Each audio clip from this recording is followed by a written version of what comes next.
আফসোস হলো এমন এক কষ্ট যেটা চিৎকার করে কাঁদলেও কমে না। আমরা সবাই জীবনে কিছু না কিছু নিয়ে আফসোস করি।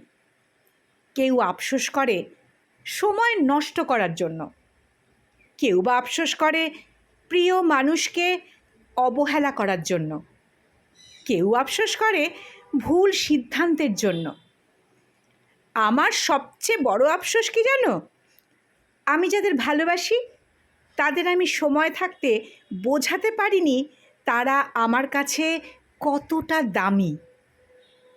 আমি ভেবেছিলাম সময় আছে, পরে বলবো, পরে দেখা করব, পরে ক্ষমা চাইব, কিন্তু পরে আর আসেনি।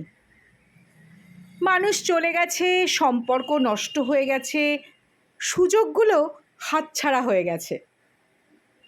এখন আমি একা একা বসে ভাবি, ইস, যদি একটা বার ফিরে যেতে পারতাম, যদি আর একবার তাকে জড়িয়ে ধরে বলতে পারতাম, তুমি আমার জীবনের সবচেয়ে সুন্দর অংশ ছিলে।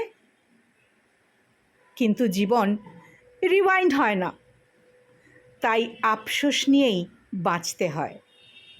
এই আফসোসটাই আমাদের শেখায়, যা আছে তাকে এখনই ভালোবাসো, এখনই আগলে রাখো, কারণ কাল হয়তো আর সময়ই থাকবে না।